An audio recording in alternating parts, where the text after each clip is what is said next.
அப்போலாம் ஒரு software develop பண்ணுறது தலைவலி பிடிச்ச வேலைங்க. 60 செகண்ட்ஸ் டெக்னாலஜி, டே 33, அஜைல் வர்சஸ் வாட்டர்ஃபால். அப்படின்னா என்ன? ஒரு குட்டி எக்ஸாம்பிளோட சொல்கிறேனே. இந்த அஜைல் அண்ட் வாட்டர்ஃபால் ஒரு கம்பெனியில் எப்படி நடக்குதுங்கிறத விட என்னோட ஈஸியாக என்னதை வச்சு சொல்கிறேனே.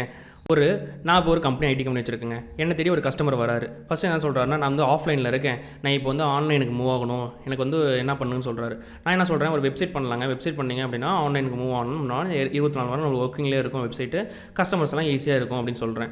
ஸோ இவர் வந்து ஒரு ஃபர்னிச்சர் கடை வச்சிருக்காரு. அந்த ஃபர்னிச்சர் கடைக்கு ஏற்ற மாதிரி ஃப்ளிப்கார்ட் மாதிரி ஒரு வெப்சைட் பண்ணலாம் அப்படின்னு நாங்கள் பிளான் பண்ணிட்டோம். ஃபஸ்ட் நான் வந்து எந்த டீமில் கொடுப்பேன் அப்படின்னா, பிஸ்னஸ் அனலிஸ்ட் டீமில் கூப்பிட்டு இந்த மாதிரி ப்ராடக்ட் டீட்டெயில்ஸ், ப்ரைஸிங், இந்த மாதிரி ஒரு டாக்குமெண்ட்டாக பண்ணுங்கள், அந்த வெப்சைட்டோட ரெக்யர்மெண்ட் எல்லாத்தையும் வாங்குங்க அப்படின்னு சொல்லிட்டு ஃபஸ்ட்டு ரெக்யர்மெண்ட் கலெக்ட் பண்ணுவாங்க. ரெக்யர்மெண்ட் கலெக்ட் பண்ணதுக்கப்புறம் யூஎக்ஸ் டீமுக்கு போகும். ஃபஸ்ட்டு இந்த டாக்குமெண்ட் இருக்குது பார்த்தீங்களா, அந்த டாக்குமெண்ட் வச்சு டேரெக்டாக கோட் பண்ண முடியாது.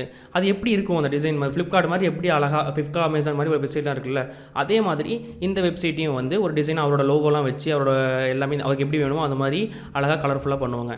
இது முடிச்சதுக்கப்புறம் டெவலப் பண்ணுவாங்க. இப்போ இங்கே வந்து டிசைனாக இருக்குல்ல, இந்த டிசைன் பண்ணதை கோடிங்கை கன்வெர்ட் பண்ணுவாங்க. இந்த கோடிங் முடிச்சதுக்கப்புறம் இந்த கோடிங்கை வந்து டெஸ்ட் பண்ணுவாங்க, இந்த கோடிங்லாம் கரெக்டாக இருக்கா அப்படின்னு. இந்த டெஸ்ட்லாம் முடிச்சதுக்கப்புறம் ஆப்ரேஷன் டீம் போகும். ஆப்ரேஷன் டீம் என்ன பண்ணுவாங்கன்னா, இந்த கோடிங்கை உலகம் ஃபுல்லாக தெரியணும்ல, ஃப்ளிப்கார்ட்.com அடிச்சா இப்படி உலகம் ஃபுல்லாக தெரியுது. அதே மாதிரி இவரோட கம்பெனி எஸ்கேஎஸ் ஃபர்னிச்சர் அப்படின்னு வச்சுக்கோங்களேன், அதே மாதிரி .com அடிச்சாங்கன்னா ஒரு வெப்சைட் வேணும் அப்படின்னா ஆப்ரேஷன் டீம்கிட்ட கொடுத்து உலகம் ஃபுல்லாக ஹோஸ்ட் பண்ணுவோம். ஹோஸ்ட் பண்ணிவிட்டு அந்த லிங்க் வந்து கஸ்டமர்கிட்ட வந்து அனுப்பிவிடுவோம். இந்த பாருங்க உங்கள் வெப்சைட் கம்ப்ளீட் ஆயிடுச்சுன்னு.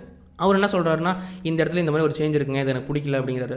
திருப்பி நான் என்ன பண்ணணும், அவர்கிட்ட அந்த இதை வாங்கிட்டு அவர் திருப்பி டிசைன் பண்ணிவிட்டு திருப்பி இந்த மாதிரி ஒரு ப்ராசஸ் நடந்துகிட்டே இருக்கும். ஒரு வெப்சைட்டை என்டையராக கம்ப்ளீட் பண்ணதுக்கப்புறம் கொண்டு போய்ட்டு கஸ்டமர் காமிக்கும் போது அவர் அது வந்து ஏதாவது சேஞ்சஸ் சொல்லுவார், அவருக்கு இது பிடிக்கல அப்படின்னு. இதுதான் வந்து வாட்டர் ஃபால் என்ன பண்ணால் அப்போல்லாம் ஃபாலோ பண்ணிட்டு இருந்தாங்க. இப்போது இது என்டையர் ப்ராசஸிங் பண்ணி முடிச்சதுக்கப்புறம் கொண்டு போய்ட்டு கஸ்டமர்கிட்ட காமிக்கிறதுக்கும் ஒரு வித்தியாசம் இருக்குல்ல. ஸோ சின்ன ஒவ்வொரு சேஞ்சஸும் சொல்லி அப்பப்போ பண்ணால் நல்லாயிருக்கும். இப்போ ஒரு ப்ராஜெக்டை மொத்தமாக டாக்குமெண்ட் பண்ணி பண்ணுறது கூட இதை ஹோம் பேஜை மட்டும் தனித்தனியாக பண்ணுறது, இந்த மாதிரி ப்ராசஸ் இருக்குல்ல, இது பேர் தாங்க அஜைல். அதாவது கஸ்டமர்கிட்ட வாங்குவாங்களா, ஃபஸ்ட்டு ஹோம் பேஜை ரெக்யர்மெண்ட் வாங்கும் போதே ஹோம் பேஜ் வாங்கிடுவாங்க. இப்போ ஃப்ளிப்கார்ட்.com எப்படி ஹோம் பேஜ் இருக்குல்ல, அதே மாதிரி ஹோம் பேஜ் இப்படிலாம் இருக்குன்னு சொல்லி ரெக்கமெண்ட் வாங்கிட்டு டிசைன் பண்ணிவிட்டு டெவலப் பண்ணிவிட்டு அதை ஹோஸ்ட் பண்ணிவிட்டு கொண்டு போய்ட்டு கிளைண்ட்டு காமிப்பாங்க, இந்த ஹோம் பேஜ் உங்களுக்கு பிடிச்சிருக்கா அப்படின்னு. அந்த ஹோம் பேஜ் அவர் ஓகே சொல்லிட்டாருன்னா அடுத்த ப்ராசஸ் திருப்பி இப்படி ஒவ்வொரு பேஜையும் தனித்தனியாக அடுத்தது பண்ணுறாங்க பார்த்தீங்களா. இதுதாங்க வந்து அஜைல். அதாவது உங்களுக்கு சிம்பிளாக சொல்லணும்னா, எல்லா ப்ராசஸையும் பண்ணி முடிச்சதுக்கப்புறம் கொண்டு போய் கிளைண்ட்டு காமிச்சோம் அப்படின்னா அது வந்து வாட்டர்ஃபால்.